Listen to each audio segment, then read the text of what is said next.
ಪ್ರೀತಿಯ ಪ್ರಥಮ ಹಾಗೂ ದ್ವಿತೀಯ PUCಯ ವಿದ್ಯಾರ್ಥಿಗಳೇ, ಈ ಒಂದು ವಿಡಿಯೋ ಎಷ್ಟು ಇಂಪಾರ್ಟೆಂಟ್ ನಿಮಗೆ ಅನ್ನೋದನ್ನು ಫಸ್ಟು ತಿಳ್ಕೊಂಡು ನಂತರದಲ್ಲಿ ವೀಡಿಯೋಸ್ಗಳನ್ನು ಸ್ಕಿಪ್ ಮಾಡಿರಿ. ಎನಿಹೌ, ನಿಮ್ಮ ಪ್ರೀತಿ ಹೀಗೆ ನಮ್ಮ ಜೊತೆ ಮುಂದೆವರೆಯಲಿ ಸರ್. ನಿಮ್ಮ ಪ್ರೀತಿಗಾಗಿಯೇ ನಾವು ನಮ್ಮ ಅಮೂಲ್ಯವಾದ ಸಮಯವನ್ನು ನಿಮಗೆ ನೀಡುತ್ತಿರುವಂಥದ್ದು. Reason is only one, everyone should go to exam hall happily ಅಂತ. Everyone should attend exam happily, everyone should get good marks. ಪ್ರತಿಯೊಬ್ಬ ವಿದ್ಯಾರ್ಥಿಯು ತಂದೆ ತಾಯಿಗೆ ಸಂತೋಷ ಕೊಡಬೇಕು. ಹೌದಲ್ವಾ? ಏನು ಸರ್ ಭಾಳ ಕೊರಿತೀರಾ ಅಂತ. ಹೌದಪ್ಪ, ನಾವೆಲ್ಲ ಕೊರೆಯೋರು, ನೀವೆಲ್ಲ ಭಾಳ ಒಳ್ಳೆಯವರು. ದಯವಿಟ್ಟು ನೀವೆಲ್ಲ ವಿಡಿಯೋ ನೋಡಬೇಡಿ. ಕೊರೆಸ್ಕೊಂತೀವಿ, ಉದ್ಧಾರ ಆಗ್ತೀವಿ, ಜೀವನದಲ್ಲಿ ಸಾಧನೆ ಮಾಡ್ತೀವಿ, ಜೀವನದಲ್ಲಿ ಬದಲಾಗ್ತೀವಿ, ಒಳ್ಳೆಯ ಅಂಕಗಳನ್ನು ತೆಗೆದು ನನಗೂ ಕಮೆಂಟನ್ನು ಹಾಕ್ತೀರಾ, ತಂದೆ ತಾಯಿಗಳಿಗೂ ಕೂಡ ಮಾರ್ಕ್ಸ್ ಕಾರ್ಡನ್ನು ತೋರಿಸಿ ಸಂತೋಷ ಪಡ್ತೀರಾ ಅಂತ ಅನ್ನೋರು ಮಾತ್ರ ನನ್ನ ವೀಡಿಯೋಸ್ಗಳನ್ನು ನೋಡಿ. ಎನಿಹೌ ಪ್ರೀತಿಯ ವಿದ್ಯಾರ್ಥಿಗಳೇ, ಈ ಒಂದು ವಿಡಿಯೋದಲ್ಲಿ ನಮ್ಮ ಪ್ರಥಮ PUCಯ ವಿದ್ಯಾರ್ಥಿಗಳಿಗೆ ಅವರಿಗೆ ಈಗ ಯೂನಿಟ್ ಟೆಸ್ಟ್ ಕಂಪ್ಲೀಟ್ ಆಗಿದೆ. ಮುಂದೆ ಇರುವಂಥದ್ದು ಒಂದು 10 ದಿನಗಳಲ್ಲಿ ಮಿಡ್ ಟರ್ಮ್ ಎಕ್ಸಾಮ್ ನಡೆಯುತ್ತೆ. ಆ ಮಿಡ್ ಟರ್ಮ್ ಎಕ್ಸಾಮಿಗಾಗಿ ನಾನು ಇಲ್ಲಿ ಸಿದ್ಧತೆಯನ್ನು ಮಾಡ್ತಾಯಿದ್ದೇನೆ. ಬನ್ನಿ, ಆ ಮಿಡ್ ಟರ್ಮ್ ಎಕ್ಸಾಮಿಗೆ ನಿಮ್ಮ ಕನ್ನಡ ಕ್ವಶನ್ ಪೇಪರು ಯಾವ ರೀತಿಯಾಗಿ ಸೆಟ್ ಮಾಡ್ತಾರೆ, ಯಾವ ರೀತಿಯಾಗಿ ಯಾವ ಮೇನ್ ಕ್ವಶನಲ್ಲಿ ಯಾವ ಅಂಕಗಳನ್ನು, ಎಷ್ಟು ಅಂಕಗಳನ್ನು ಕೊಡ್ತಾರೆ, ಯಾವ ಪ್ರಶ್ನೆಗಳನ್ನು ಕೇಳ್ತಾರೆ ಅನ್ನೋದ್ರ ಬಗ್ಗೆ ಸಂಪೂರ್ಣವಾದ ಮಾಹಿತಿಯನ್ನು ಕೊಡ್ತೇನೆ. ಆರ್ಟ್ಸ್ ವಿದ್ಯಾರ್ಥಿಗಳು, ಕಾಮರ್ಸ್ ವಿದ್ಯಾರ್ಥಿಗಳು, ಸೈನ್ಸ್ ವಿದ್ಯಾರ್ಥಿಗಳು ಎಲ್ಲರಿಗೂ ಕೂಡ ಇದೇ ಒಂದು 80 ಅಂಕದ ಪ್ರಶ್ನೆ ಪತ್ರಿಕೆ ಆಗಿರುತ್ತೆ. ಈ 80 ಅಂಕದ ಪ್ರಶ್ನೆ ಪತ್ರಿಕೆನ ಯಾವ ರೀತಿಯಾಗಿ ಸೆಟ್ ಮಾಡಬೇಕು ನಿಮ್ಮ ಆಯಿತಾ ಪ್ರಶ್ನೆ ಪತ್ರಿಕೆ ಅಂದರೆ, ಫಸ್ಟು ಪಾರ್ಟ್ ಎನಲ್ಲಿ MCQಸ್ಗಳನ್ನು ನೀಡಬೇಕಾಗತ್ತೆ, ಫಿಲ್ ಇನ್ ದ ಬ್ಲ್ಯಾಂಕ್ಸ್ ಕೊಡಬೇಕಾಗತ್ತೆ, ಹಾಗೂ ಮ್ಯಾಚ್ ದ ಫಾಲೋಯಿಂಗ್ ಕೊಡಬೇಕಾಗತ್ತೆ. ಈಗ ನೋಡ್ತಾ ಹೋಗೋಣ. ಫಸ್ಟ್ ಮೇನ್ನಲ್ಲಿ ಫಸ್ಟ್ ಎ ಮೇನ್ನಲ್ಲಿ 10 MCQಸ್ಗಳನ್ನು ನೀಡ್ತಾರೆ. ಆ 10 MCQಸ್ಗಳಿಗೂ ಕೂಡ 10 MCQs ಅಂತ ಹೇಳಿದರೆ ಮಲ್ಟಿಪಲ್ ಚಾಯ್ಸ್ ಕ್ವಶನ್ಸ್ ಅಂತ ಹೇಳ್ತೀವಿ. ಮಲ್ಟಿಪಲ್ ಚಾಯ್ಸ್ ಕ್ವಶನ್ಸ್ ಅಂತ ಹೇಳಿದರೆ ಪ್ರೀತಿಯ ವಿದ್ಯಾರ್ಥಿಗಳೇ, ಪ್ರತಿಯೊಂದು ಪ್ರಶ್ನೆಗೆ 4 ಉತ್ತರಗಳು ನಿಮಗೆ ಇಲ್ಲಿ ದೊರೆಯುತ್ತವೆ. ಆ 4 ಉತ್ತರಗಳಲ್ಲಿ ಯಾವುದಾದ್ರೂ ಒಂದು ಉತ್ತರ ಮಾತ್ರ ಸರಿಯಾಗಿ ಇರುತ್ತದೆ. ಎಕ್ಸಾಂಪಲ್, ಬೋಳೆಶಂಕರನ ಊರು ಯಾವುದು ಅಂತ ಇದೆ. ವಿಜಯಪುರ, ಶಿಕಾರಿಪುರ, ಹರಿಪುರ ಹಾಗೂ ಶಿವಾಪುರ. ಇದು 4ರಲ್ಲಿ ಯಾವುದು ಅಂತ. ಹೌದಲ್ವಾ? ಬನ್ನಿ, ನಂತರದಲ್ಲಿ ಪ್ರೀತಿಯ ವಿದ್ಯಾರ್ಥಿಗಳೇ, ಸೆಕೆಂಡ್ ಪಾರ್ಟ್ ಎನಲ್ಲಿ ಸೆಕೆಂಡ್ ಮೇನ್ ಕ್ವಶನ್ ನೋಡೋದಾದರೆ, ಬಿಟ್ಟ ಸ್ಥಳಗಳಿಗೆ ಸರಿಯಾದ ಉತ್ತರವನ್ನು ಆರಿಸಿ ಬರೆಯಿರಿ ಅಂತ ಇದೆ. ಆರಿಸಿ ಬರೆಯಿರಿ ಅಂತ ಹೇಳಿದರೆ, ಹಾಗಿದ್ರೆ ಅವರೇ ಬ್ರಾಕೆಟಲ್ಲಿ ಉತ್ತರಗಳನ್ನು ಕೊಟ್ಟಿರ್ತಾರೆ, ಅದನ್ನು ನೋಡಿ ಕಾಪಿ ಮಾಡಿ ಬರೆಯುವಂಥದ್ದು. ಇಲ್ಲಿ ಗ್ರಾಮರು ಮಿಸ್ಟೇಕ್ ಆಗಲ್ಲ, ಸ್ಪೆಲ್ಲಿಂಗು ಮಿಸ್ಟೇಕ್ ಆಗಲ್ಲ, ಒತ್ತು ದೀರ್ಘ ಕನ್ನಡ ಬರಲ್ಲ ಅನ್ನೋನು ಕೂಡ ಮಿಸ್ಟೇಕ್ ಮಾಡಬಾರ್ದು, ಯಾಕಂದರೆ ಅಲ್ಲೇ ಇರುತ್ತೆ, ಕಾಪಿ ಮಾಡಿ ಬರೆಯುವಂಥದ್ದಾಗಿರುತ್ತೆ. ನಿಮ್ಮ MCQs ಆಗಿರ್ಬೋದು, ಫಿಲ್ ಇನ್ ದ ಬ್ಲ್ಯಾಂಕ್ಸ್ ಆಗಿರ್ಬೋದು. Total 5 fill in the blanks ಕೊಟ್ಟಿದ್ದಾರೆ. ಯಾವುದೇ ರೀತಿಯಾದಂಥ MCQಸ್ಗಳಲ್ಲಾಗಿರ್ಬೋದು ಅಥವಾ ಫಿಲ್ ಇನ್ ದ ಬ್ಲ್ಯಾಂಕ್ಸ್ಗಳಲ್ಲಾಗಿರ್ಬೋದು, ಮ್ಯಾಚ್ ದ ಫಾಲೋಯಿಂಗ್ಗಳಲ್ಲಾಗಿರ್ಬೋದು ನಿಮಗೆ ಎಕ್ಸ್ಟ್ರಾ ಕ್ವಶನ್ಸ್ ಇರಲ್ಲ. ಎಲ್ಲದೂ ಕೂಡ ತಾವುಗಳು ಅಟೆಂಡ್ ಮಾಡಬೇಕಾಗಿರುತ್ತೆ. ವಿಡಿಯೋ ಸ್ವಲ್ಪ ಲೆಂತಿ ಆಗ್ಬೋದು ಪ್ರೀತಿಯ ವಿದ್ಯಾರ್ಥಿಗಳೇ, ಅಡ್ಜಸ್ಟ್ ಮಾಡ್ಕೊಳ್ಳಿ.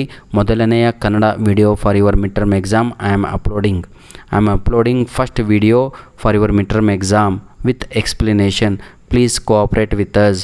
ದಯವಿಟ್ಟು ನಮ್ಮ ವೀಡಿಯೋಸ್ಗಳನ್ನು ನಿಮ್ಮ ಫ್ರೆಂಡ್ಸ್ಗಳಿಗೆ ಶೇರ್ ಮಾಡೋದನ್ನು ಮರೆಯಬೇಡಿ ಸರ್. ಶೇರಿಂಗ್ ಈಸ್ ಕೇರಿಂಗ್ ಅಂತ ಹೇಳ್ತೀವಿ. ಒಂದೇ ಕೈಯಿಂದ ನನ್ನ ಕೈಯಲ್ಲಿ ಎಷ್ಟಪ್ಪ ಮಾಡ್ಬೋದು, ನಾವು ವಿಡಿಯೋ ಅಪ್ಲೋಡ್ ಮಾಡ್ಬೋದು ಅಷ್ಟೇ. ನಿಮ್ಮ ಕೈಯಲ್ಲಿ ಕರ್ನಾಟಕದಲ್ಲಿರುವ ಪ್ರತಿಯೊಂದು ವಿದ್ಯಾರ್ಥಿಗೆ ತಲುಪಿಸುವಂತಹ ಕೆಲಸ ನಿಮ್ಮದಾಗಿರಬೇಕು. ಹೌದಲ್ವಾ? ನೀವು ಒಂದು ಹೆಜ್ಜೆ ಇಟ್ಟರೆ ಸಾಕು ಸರ್, ಮುಂದಿರೋರು ಇನ್ನೊಂದು ಹೆಜ್ಜೆ ಇಡ್ತಾರೆ. ಹಾಗೆ ಅದು ಚೈನ್ ಲಿಂಕಲ್ಲಿ ಹೋಗ್ತಾ ಇರುತ್ತೆ. ಬಿಟ್ಟ ಸ್ಥಳಗಳಿಗೆ ಸರಿಯಾದ ಉತ್ತರವನ್ನು ಆರಿಸಿ ಬರೆಯಿರಿ. 5 ಫಿಲ್ ಇನ್ ದ ಬ್ಲ್ಯಾಂಕ್ಸ್ ಇದೆ, 5ಕ್ಕೂ ಕೂಡ ಬರೀಬೇಕಾಗಿರುತ್ತೆ. ನಿಮ್ಮ ಪ್ರಶ್ನೆ ಪತ್ರಿಕೆಯಲ್ಲೂ ಕೂಡ ಪಾರ್ಟ್ ಎನಲ್ಲಿ 10 MCQಸ್ಗಳು ಬರುತ್ತೆ, 5 ಫಿಲ್ ಇನ್ ದ ಬ್ಲ್ಯಾಂಕ್ಸ್ ಇರುತ್ತೆ, 5 ಮ್ಯಾಚ್ ದ ಫಾಲೋಯಿಂಗಲ್ಲಿಗೆ 20 ಅಂಕಗಳು ನಿಮ್ಮ ಪಾರ್ಟ್ ಎಗೆ ಬರೆಯುವಂಥದ್ದು. ಹೊಂದಿಸಿ ಬರೆಯಿರಿ ಅಂತ ಇರುತ್ತೆ. ಹಾಗಿದ್ರೆ ಸರ್ ನಾವು ಹೊಂದಿಸಿ ಬರೆಯಿರಿ ಅಂತ ಇದೆ ಅಲ್ವಾ, ಎಲ್ಲ ಪ್ರಶ್ನೆ ಪತ್ರಿಕೆಗಳು ಇದೇ ಕ್ವಶನ್ಸ್ ಬರ್ತಾವ ಅಂತ ಬಹಳ ಜನಕ್ಕೆ ಡೌಟು. ಏನು ಬರುತ್ತೆ ಅಂತ ಹೇಳ್ತೀನಿ, ಟೆಕ್ಸ್ಟ್ ಬುಕ್ ತಗೊಂಡು ತಾವುಗಳು ಕಲೀರಿ. ಆಯಿತಾ? ನೋಡಿ, ಎಷ್ಟು ಪಾಠಗಳಿವೋ ನಿಮಗೆ ಮಿಡ್ ಟರ್ಮ್ ಎಕ್ಸಾಮಿಗೆ ಅಷ್ಟು ಪಾಠಗಳ ಹೆಸರನ್ನು ಕಲಿಯಿರಿ. ಹೆಸರಿನ ಜೊತೆಗೆ ಅದರ ಕರ್ತೃ ಅಂತ ಹೇಳಿದರೆ ಅದರ ಲೇಖಕರು ಯಾರು, ಅದರ ಕವಿ ಯಾರು, ಅದನ್ನು ಬರೆದವರು ಯಾರು, ಇದನ್ನು ಚೆನ್ನಾಗಿ ನೋಡಿಕೊಳ್ಳಿ. ಅದು 2 ಅಂಕಕ್ಕೆ ನಿಮ್ಮ ಮ್ಯಾಚ್ ದ ಫಾಲೋಯಿಂಗಲ್ಲಿ ಬರುತ್ತೆ. ಇನ್ನೂ ಅದನ್ನು ಬಿಟ್ಟು ಮತ್ತೇನು ಬರುತ್ತೆ ಅಂದರೆ, ಪ್ರತಿಯೊಂದು ಕವಿಯ ಅವರ ಅಂಕಿತ ನಾಮ ಅರ್ಥ ಆಗತ್ತಲ್ವ, ಅವರ ಅಂಕಿತ ನಾಮ ಬಗ್ಗೆ ಸ್ವಲ್ಪ ತಿಳ್ಕೊಂಡ್ರೆ ಅದು ಕೂಡ 1 ಅಂಕಕ್ಕೆ ಬರುತ್ತೆ. ಅಲ್ಲಿಗೆ 5ರಲ್ಲಿ 3ರಿಂದ 4 ಅಂಕಗಳು ಏನು ಬರುತ್ತೆ ಅಂತ ನಾನೇ ನಿಮಗೆ ತಿಳಿಸಿದ್ದೇನೆ. ಬನ್ನಿ, ಅಲ್ಲಿಗೆ 20 ಅಂಕಗಳು ನಮ್ಮ ಪಾರ್ಟ್ ಎನಲ್ಲಿ ಮುಗಿದು ಹೋಯಿತು. ಈಗ ಪಾರ್ಟ್ ಬಿನಲ್ಲಿ ನಾವು ಇದ್ದೀವಿ. ಪಾರ್ಟ್ ಬಿಯಿಂದ ಡಿವರೆಗೂ ಕೂಡ ಸಂಪೂರ್ಣವಾಗಿ ಕ್ವಶನ್ ಆನ್ಸರ್ಸ್ ಆಗಿರುತ್ತೆ. ಯಾಕಂದರೆ ಕನ್ನಡದಲ್ಲಿ ಗದ್ಯ ಭಾಗ ಅಂತ ಇದೆ, ಪದ್ಯ ಭಾಗ ಅಂತ ಇದೆ, ದೀರ್ಘ ಗದ್ಯ ಅಂತ ಇದೆ, ಭಾಷಾಭ್ಯಾಸ ಅಂತ ಇದೆ. ಈ ಎಲ್ಲದೂ ಕೂಡ ಸಪ್ರೇಟಾಗಿ ಡಿವಿಷನನ್ನು ಮಾಡಲಾಗಿದೆ. ಬನ್ನಿ ಸರ್, ಪಾರ್ಟ್ ಬಿನಲ್ಲಿ ಈಗ 2 ಅಂಕದ ಪ್ರಶ್ನೆಗಳನ್ನು ನೋಡೋಣ. ಇಲ್ಲಿ ನಿಮಗೆ ಚಾಯ್ಸ್ ಸ್ಟಾರ್ಟ್ ಆಗ್ತಾ ಹೋಗುತ್ತೆ.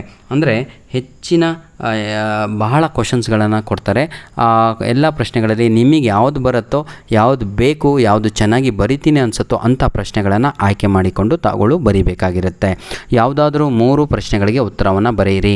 4 ಪ್ರಶ್ನೆಗಳಿದ್ದಾವೆ, ಅದರಲ್ಲಿ ಯಾವುದಾದ್ರೂ 3ಕ್ಕೆ ತಾವುಗಳು ಉತ್ತರ ಬರೀಬೇಕು.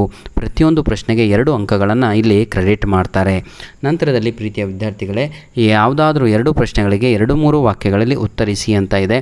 ಇದು ಕೂಡ 2 ಮಾರ್ಕ್ಸಿಗೆ ಇರುವಂಥದ್ದು. ಏನು sir, last main 2 marks questions ಇತ್ತು, ಈಚ್ ಕ್ವಶನ್ ಕ್ಯಾರೀಸ್ 2 ಮಾರ್ಕ್ಸ್, ಈ ಮೇನ್ ಕ್ವಶನಲ್ಲೂ ಈಚ್ ಕ್ವಶನ್ ಕ್ಯಾರೀಸ್ 2 ಮಾರ್ಕ್ಸ್ ಅಂತೀರಾ ಅಂತ. ಹೌದಪ್ಪ, ಅದು ಗದ್ಯ ಭಾಗದಿಂದ, ನಂತರದಲ್ಲಿ ಪದ್ಯ ಭಾಗದಿಂದ, ನಂತರದಲ್ಲಿ ದೀರ್ಘ ಗದ್ಯದಿಂದ, ಹೀಗೆ ಸಪ್ರೇಟಾಗಿ ಮೇನ್ ಕ್ವಶನನ್ನು ಮಾಡಿ ಇಲ್ಲಿ ನಿಮಗೆ ಕೇಳಿರುವಂಥದ್ದಾಗಿರುತ್ತೆ. ನೋಡಿ, ಈಗ ಯಾವುದಾದ್ರೂ 3 ಪ್ರಶ್ನೆಗಳಿಗೆ 2-3 ವಾಕ್ಯಗಳಲ್ಲಿ ಬರೆಯಿರಿ ಅಂತ ಇದೆ. ಇದು ಕೂಡ ಅಷ್ಟೇ, ಪ್ರತಿಯೊಂದು ಆನ್ಸರಿಗೆ 2 ಅಂಕಗಳನ್ನು ಇಲ್ಲಿ ನೀಡಲಾಗತ್ತೆ. ಪಾರ್ಟ್ ಇನಲ್ಲಿದ್ದೀವಿ. ಇ ಅಂತ ಹೇಳಿದರೆ ಅದು ಸಿ ಅಂತ, ಕನ್ನಡದಲ್ಲಿ ಇ ಅಂತ ಕರೆದ್ರೆ ಅದು ಸಿ ಅಂತ ಇಂಗ್ಲೀಷಲ್ಲಿ. ನೋಡಿ, ABC ಪಾರ್ಟ್ ಸಿನಲ್ಲಿದ್ದೀವಿ. ಈಗ ಯಾವುದಾದ್ರೂ 2 ವಾಕ್ಯಗಳಲ್ಲಿ ಸಂದರ್ಭ ಸೂಚಿತ ಸ್ವಾರಸ್ಯವನ್ನು ಬರೆಯಿರಿ ಅಂತ ಇದೆ, ಸೂಚಿಸಿ. ಆಯಿತಾ? ಇದು ಪ್ರತಿಯೊಂದು ಪ್ರಶ್ನೆಗೆ 3 ಅಂಕಗಳು. ಈಗ 1 ಅಂಕ ಮುಗಿಸಿದ್ವಿ, 2 ಅಂಕ ಮುಗಿಸಿದ್ವಿ, ಈಗ 3 ಅಂಕದ ಪ್ರಶ್ನೆಗಳಿಗೆ ಬಂದಿದ್ದೇವೆ. ನೋಡಿ, ಈಗ 3 ಪ್ರಶ್ನೆಗಳನ್ನು ಕೊಟ್ಟಿದ್ದಾರೆ, ಅದರಲ್ಲಿ ಯಾವುದಾದ್ರೂ 2 ಬರೀರಿ. ಪ್ರತಿಯೊಂದು ಪ್ರಶ್ನೆಗೆ 3 ಅಂಕಗಳು. ನಂತರದಲ್ಲಿ ಇದೇ ರೀತಿಯಾಗಿ ನಿಮ್ಮ ನಿಮ್ಮ ಮಿಡ್ ಟರ್ಮ್ ಎಕ್ಸಾಮಿನ ಪ್ರಶ್ನೆ ಪತ್ರಿಕೆ ಸಿದ್ಧತೆಯನ್ನು ಮಾಡ್ತಾರೆ. ಹಾಗಿದ್ರೆ ಈ ಒಂದು ಪ್ರಶ್ನೆ ಪತ್ರಿಕೆ ನಮಗೆ ಲಾಭನ ಅಂತ ತಮಗೆ ಪ್ರಶ್ನೆ ಇದ್ದರೆ ತಲೆಯಲ್ಲಿ, ಮಾಡೆಲ್ ಕ್ವಶನ್ ಪೇಪರು 100% ವರ್ಕೌಟ್ ಆಗುತ್ತೆ ಸರ್. 95% ಇಲ್ಲಿ ಇರುವಂಥ ಪ್ರಶ್ನೆಗಳು ರಿಪೀಟ್ ಆಗ್ತವೆ. ಬನ್ನಿ, ಇವತ್ತಿನ ಕೆಲಸ ಏನು ಅಂದರೆ ತಾವುಗಳು ಕೂತ್ಕೊಂಡು ಕೆಲಸ ಮಾಡಬೇಕು, ಕೂತ್ಕೊಂಡು ಬರ್ಕೋಬೇಕು, ಕೂತ್ಕೊಂಡು ಗೈಡಲ್ಲಿ ಟಿಕ್ ಹಾಕಬೇಕು, ಟೆಕ್ಸ್ಟ್ ಬುಕ್ಕಲ್ಲಿ ಟಿಕ್ ಹಾಕಬೇಕು, ಇದನ್ನೆಲ್ಲ ಕೆಲಸ ನಿರ್ವಹಿಸಬೇಕಾಗತ್ತೆ. ಯಾವುದಾದ್ರೂ 2 ಪ್ರಶ್ನೆಗಳಿಗೆ 5-6 ವಾಕ್ಯಗಳಲ್ಲಿ ಉತ್ತರಿಸಿ ಅಂತ ಇದೆ. ಪಾರ್ಟ್ ಇ ಅಂತ ಇದೆ. ಪಾರ್ಟ್ ಇ ಅಂತ ಹೇಳಿದರೆ ಕನ್ನಡದಲ್ಲಿ, ಇಂಗ್ಲೀಷಲ್ಲಿ ಏನಾಗುತ್ತೆ ಅಂದರೆ ಡಿ ಅಂತ ಆಗುತ್ತೆ, 4ನೇ ಭಾಗ. ಇಲ್ಲೂ ಕೂಡ ಅಷ್ಟೇ, ಯಾವುದಾದ್ರೂ 2 ಪ್ರಶ್ನೆಗಳಿಗೆ 5-6 ವಾಕ್ಯಗಳಲ್ಲಿ ಉತ್ತರಿಸಿ ಅಂತ ಇದೆ. ಇಲ್ಲಿ ಈಗ 1 ಅಂಕದ ಪ್ರಶ್ನೆಗಳಾಯಿತು, 2 ಅಂಕದ ಪ್ರಶ್ನೆಗಳಾಯಿತು, 3 ಅಂಕದ ಪ್ರಶ್ನೆಗಳು ಮುಗೀತು. ಈಗ 4 ಅಂಕದ ಪ್ರಶ್ನೆಗಳ ಭಾರಿ ಸರತಿ ನಡೀತಾ ಇದೆ. 4 ಪ್ರಶ್ನೆಗಳನ್ನು ಕೊಟ್ಟಿದ್ದಾರೆ, ಯಾವುದಾದ್ರೂ 2ಕ್ಕೆ ಉತ್ತರಗಳನ್ನು ಬರೀರಿ ಅಂತ ಹೇಳಿದರೆ each question carries 4 marks, 4 2s 8 ಆಗುತ್ತೆ. ಹೌದಲ್ವಾ? ಹಾಗಿದ್ರೆ ಇದರ ಅರ್ಥವೇನು ಪ್ರೀತಿಯ ವಿದ್ಯಾರ್ಥಿಗಳೇ? ಲ್ಯಾಂಗ್ವೇಜ್ಗಳ ವಿಷಯ ಬಂದಾಗ, ಲ್ಯಾಂಗ್ವೇಜ್ ಅಂತ ಹೇಳಿದರೆ ಕನ್ನಡ ಆಗಿರ್ಬೋದು, ಇಂಗ್ಲೀಷ್ ಆಗಿರ್ಬೋದು, ಹಿಂದಿ, ಸಂಸ್ಕೃತ, ಉರ್ದು ಆಗಿರ್ಬೋದು, ಪ್ರತಿಯೊಂದು ಲ್ಯಾಂಗ್ವೇಜನ್ನು ಬರೆದು ಕಲಿತ್ರೆ ಜೀವನದಲ್ಲಿ ಸಾಧನೆ ಮಾಡ್ತೀರಾ. ಬರ್ದಂಗೆ ಕಲಿತ್ರೆ ಅದೇ ಹೇಳ್ತೀನಲ್ವ, ಎಲ್ಲದೂ ಹೋಗ್ಬಿಡ್ತೀರಾ. ಯಾವುದಾದ್ರೂ 1 ಪ್ರಶ್ನೆಗಳಿಗೆ 5-6 ವಾಕ್ಯಗಳಲ್ಲಿ ಬರೆಯಿರಿ. 3 ಪ್ರಶ್ನೆಗಳನ್ನು ಇಲ್ಲಿ ನೀಡಿದ್ದಾರೆ, ಹೌದಲ್ವಾ? ಒಂದು ಮೊಮ್ಮಗನ ಪ್ರಾಣ ಉಳಿಸಿಕೊಳ್ಳಲು ಕರಿಸಿದ್ದೇಗೌಡ ಪಟ್ಟ ಪಾಡೇನು ಅಂತ ಇದೆ. ರಾಗಿ ಮುದ್ದೆ ಕುರಿತು ಇರುವ 10 ಮೆಚ್ಚುಗೆಯ ನಂಬಿಕೆಯ ಮಾತುಗಳ್ಯಾವುವು ಅಂತ ಇದೆ. ಹೀಗೆ 3 ಪ್ರಶ್ನೆಗಳನ್ನು ಕೇಳಿಬಿಟ್ಟು ಯಾವುದಾದ್ರೂ 1 ಬರೀರಿ ಅಂತ ಇದೆ. ಉದ್ದೇಶ ಅಷ್ಟೇ, PUC ಬೋರ್ಡಿಂದು ನಿಮ್ಮ ಶಿಕ್ಷಕರದ್ದು ಕ್ವಶನ್ ಪೇಪರ್ ಸೆಟ್ ಮಾಡಿರುವಂಥದ್ದು. ಮಗು ಒಟ್ಟು ಎಕ್ಸಾಮಲ್ಲಿ ಬರೀಬೇಕಪ್ಪ, ಹಾಳೆ ತುಂಬಿಸ್ಬೇಕಪ್ಪ, ಅವನಿಗೆ ಗೊತ್ತಿರೋದೇ ಬರೀಲಿ, ಆಯ್ಕೆ ಮಾಡ್ಕೊಂಡು ಗೊತ್ತಿರುವಂಥ ಪ್ರಶ್ನೆಗಳನ್ನು ಬರೀಲಿ ಅಂತ. ಯಾವುದಾದ್ರೂ 1 ವಾಕ್ಯಗಳಿಗೆ ಪ್ರಶ್ನೆ 5-6 ವಾಕ್ಯಗಳಲ್ಲಿ ಉತ್ತರಿಸಿ ಅಂತ ಇದೆ. ಇಲ್ಲಿಗೆ ಸಂಪೂರ್ಣವಾಗಿ 4 ಅಂಕದ ಪ್ರಶ್ನೆಗಳನ್ನು ಏನಂತೀರ ಸರ್, ಅದು ಲೈನು ಕಂಪ್ಲೀಟ್ ಆಗುತ್ತೆ. ಭಾಷಾಭ್ಯಾಸ ಅಂತ ಇದೆ. ಭಾಷಾಭ್ಯಾಸ ಅಂದರೆ ಗ್ರಾಮರ್ ಪಾಠು ಪ್ರೀತಿಯ ವಿದ್ಯಾರ್ಥಿಗಳೇ. ಈ ಕೆಳಗಿನ ಪ್ರಶ್ನೆಗಳಿಗೆ 4ಕ್ಕೆ ಸೂಚನೆಗೆ ಅನುಗುಣವಾಗಿ ಉತ್ತರಿಸಿ ಅಂತ ಇದೆ. 1 2 3 4 5 6 ಕೊಟ್ಟಿದ್ದಾರೆ. 4ಕ್ಕೆ ಅಂದರೆ ನೀವು ಇದರಲ್ಲಿ 49ಇಂದ ಹಿಡಿದು 54 ಒಳಗಡೆ ಯಾವುದಾದ್ರೂ 4 ಮಾತ್ರ ಪಿಕ್ ಮಾಡ್ಕೋಬೋದು. ಗ್ರಾಮರಲ್ಲೂ ಆಪ್ಷನ್ ಕೊಟ್ಟಿದ್ದಾರೆ, ಫಸ್ಟ್ ಟೈಮ್ ನಾನು ಲೈಫಲ್ಲಿ ನೋಡಿದ್ದು ಕಣಪ್ಪ. ಎನಿಹೌ ನಿಮ್ಮ ಒಳಿತಿಗಾಗಿ ಆಯಿತಾ, ಎಲ್ಲ ನಿಮ್ಮ ಒಳ್ಳೆಯದಕ್ಕೆ. 2 ಪದಗಳಿಗೆ ಅರ್ಥ ಬರೆಯಿರಿ.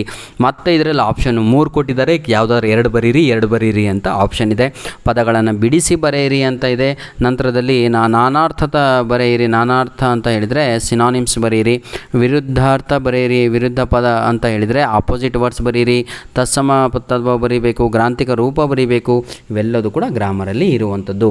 ಕೆಳಗಿನ ಯಾವುದಾದ್ರೂ ಒಂದನ್ನು ಕುರಿತು ಪ್ರಬಂಧ ಬರೆಯಿರಿ ಅಂತ ಇದೆ. ಬನ್ನಿ, ಚಲನಚಿತ್ರ ಮಹತ್ವ, ಫಿಲಮ್ ಇಂಡಸ್ಟ್ರೀಸಿನ ಅದರ ಇಂಪಾರ್ಟೆನ್ಸಿನ ಬಗ್ಗೆ ಬರಿಬೇಕು. ಅಥವಾ ಮೂಢನಂಬಿಕೆಗಳು ಮತ್ತು ವೈಚಾರಿಕತೆ ಅಂತ ಇದೆ. ಮೂಢನಂಬಿಕೆ ಅಂತ ಹೇಳಿದರೆ ಅದನ್ನು ಸೂಪರ್ಸ್ಟಿಷಿಯಸ್ ಥಿಂಗ್ ಅಂತ ಕರಿತೀವಿ ಇಂಗ್ಲೀಷಲ್ಲಿ. ಏನೂ ಇಲ್ಲ ಕಣ್ರಿ, ಕಾಗೆ ಕಾ ಅಂತ ಕೂಗಿದಾಗ ಅಯ್ಯೋ ದೇವರೇ ಇವತ್ತೆಲ್ಲ ಕೆಲಸ ಎಲ್ಲ ಎಡವಟ್ಟಾಯಿತು ಅಂತ. ಎಲ್ಲೋ ಒಂದು ಕಡೆ ಟೂರಿಗೋ ಟ್ರಿಪ್ಪಿಗೋ ಹೋಗ್ತಾ ಇರ್ತೀರ, ಎಕ್ಸಾಮ್ ಬರೀಲಿಕ್ಕೆ ಹೋಗ್ತಾ ಇರ್ತೀರ, ಬೇಕಡ್ಡ ಹೋಗ್ಬಿಡುತ್ತೆ, ಅಯ್ಯೋ ಇದು ಅಪಶಕುನ ಮುಗೀತು ಇವತ್ತು ಕತೆ ಅಂತ ಅನ್ಕೊಂತೀರ. ಅಥವಾ ಕಾಗೆ ಮೈ ಮೇಲೆ ಏತ್ಬಿಟ್ರೆ ಅಥವಾ ಏನೋ ಹೋಗ್ಬಿಟ್ರೆ, ಇಂತಹ ಮೂಢನಂಬಿಕೆಗಳಲ್ಲಿ ಬದುಕ್ತಾ ಇದ್ದೀವಿ. ಅಂತಹ ಮೂಢನಂಬಿಕೆಯ ಬಗ್ಗೆ ತಾವುಗಳು ಒಂದು ಎಸ್ಸೆ ರೈಟಿಂಗನ್ನು ಬರೀಬೇಕಾಗತ್ತೆ. ಅದು ನಿಮಗೆ 4 ಅಂಕಗಳಿಗೆ ಇರುವಂಥದ್ದು. ನಂತರದಲ್ಲಿ last main question of your Kannada question paper, ಯಾವುದಾದ್ರೂ ಒಂದನ್ನು ಕುರಿತು ಪತ್ರ ಬರೆಯಿರಿ ಅಂತ ಇದೆ. ನಿಮ್ಮ ಅಂಕಪಟ್ಟಿ ಮತ್ತು ವರ್ಗಾವಣೆ ಪತ್ರಗಳನ್ನು ಕೋರಿ ಪ್ರಾಚಾರ್ಯರಿಗೊಂದು ಪತ್ರ ಬರೆಯಿರಿ ಅಂತ ಇದೆ. ಎಷ್ಟು ನೀಟಾಗಿದೆ ನೋಡಿ. Write a letter to your principal asking ಅಥವಾ ರಿಕ್ವೆಸ್ಟಿಂಗ್ ಹಿಮ್, ಹೌದಲ್ವಾ, ಫಾರ್ ಯುವರ್ TC ಆ್ಯಂಡ್ ಅಂಕಪಟ್ಟಿ ಅಂದರೆ ಮಾರ್ಕ್ಸ್ ಕಾರ್ಡ್ ಎರಡೂ ಕೂಡ ಕೊಡ್ರಿ ಅಂತ ಒಂದು ಪತ್ರ ಬರೀರಿ. ಬಹಳ ಕಷ್ಟ ಆದರೆ ಫಾರ್ಮಲ್ ಲೆಟ್ರು, ಒಂದು ಇನ್ಫಾರ್ಮಲ್ ಲೆಟ್ರು ಕೂಡ ಕೊಡಲಾಗಿದೆ. ನಿಮ್ಮ ಶಾಲೆಯಲ್ಲಿ ಜರುಗಿದ ಸ್ವತಂತ್ರೋತ್ಸವ ಅಂತ ಹೇಳಿದರೆ ನಿಮ್ಮ ಇಂಡಿಪೆಂಡೆನ್ಸ್ ಡೇ ಮಾಡಿದ್ರಲ್ವಾ, ಅದರ ಬಗ್ಗೆ ಪ್ರೀತಿಯ ವಿದ್ಯಾರ್ಥಿಗಳೇ ನಿಮ್ಮ ಗೆಳೆಯ ಅಥವಾ ಗೆಳತಿಗೆ ಒಂದು ಪತ್ರ ಬರೆಯಿರಿ. ಇಂಥ ಚಾನ್ಸು ಸಿಗಲ್ಲ ಗೆಳತಿಗೆ ಬರೆಯೋದು, ಬರೆದು ಬಿಡಿ ಆಯಿತಾ. ಧನ್ಯವಾದಗಳು ಪ್ರೀತಿಯ ವಿದ್ಯಾರ್ಥಿಗಳೇ. ಒಂದು ಭರವಸೆಯೊಂದಿಗೆ ಈ ಒಂದು ವಿಡಿಯೋನ ಇಲ್ಲಿಗೆ ಮುಕ್ತಾಯಗೊಳಿಸ್ತಾ ಇದ್ದೇನೆ. ಇನ್ನೊಂದು ವಿಡಿಯೋ ಇನ್ಫಾರ್ಮೇಟಿವ್ ತೆಗೆದುಕೊಂಡು ನಾನು ಬಂದೇ ಬರ್ತೀನಿ ಸರ್, ಅದಂತೂ ಹೋಪ್ ಇದೆ ನನಗೆ. ದಯವಿಟ್ಟು ನನ್ನ ವೀಡಿಯೋಸ್ಗಳನ್ನು ನಿಮ್ಮ ಫ್ರೆಂಡ್ಸ್ಗಳಿಗೆ ಶೇರ್ ಮಾಡೋದನ್ನು ಮರೆಯಬೇಡಿ. ಜೊತೆಗೆ ನಮ್ಮ ವೀಡಿಯೋಸ್ಗಳನ್ನು ಸಂಪೂರ್ಣವಾಗಿ ವಾಚ್ ಮಾಡಿ. ಎಕ್ಸಾಮಿಗೆ ಹೆಲ್ಪ್ ಆಗೇ ಆಗುತ್ತೆ ಸರ್, ನಾನು ಹೇಳ್ತೀನಲ್ವ, ಆಗೇ ಆಗುತ್ತೆ. ಸಂತೋಷವಾಗಿರ್ತೀರ. ಹಾಗೂ ಒಂದು ಲೈಕ್ ಬಟನ್ನು, ಒಂದು ಕಮೆಂಟನ್ನು ಬರೆಯೋದು ಮರೆಯಬೇಡಿ. ನಿಮ್ಮ ಥ್ಯಾಂಕ್ ಯು ಅಂತ ಬರೆದ್ರೂ ಸಾಕಪ್ಪ, ಖುಷಿಯಾಗುತ್ತೆ. ಅದು ಆಗಲ್ಲ ಸರ್ ನಮ್ಮ ಕೈಯಲ್ಲಿ ಅಂತ ಹೇಳಿದ್ರೆ ಒಂದು ಇಮೋಜಿನಾರ ಕಳಿಸಿ, ಅದು ಕೂಡ ಖುಷಿಯಾಗುತ್ತೆ. ಧನ್ಯವಾದಗಳು ಪ್ರೀತಿಯ ವಿದ್ಯಾರ್ಥಿಗಳೇ. ದಯವಿಟ್ಟು ಸಮಯನ ವ್ಯರ್ಥ ಮಾಡಬೇಡಿ. ಬಹಳ ಕಡೆ ಸೆಪ್ಟೆಂಬರ್ ತಿಂಗಳಲ್ಲೇ ಮಿಡ್ ಟರ್ಮ್ ಎಕ್ಸಾಮ್ ಇದೆ.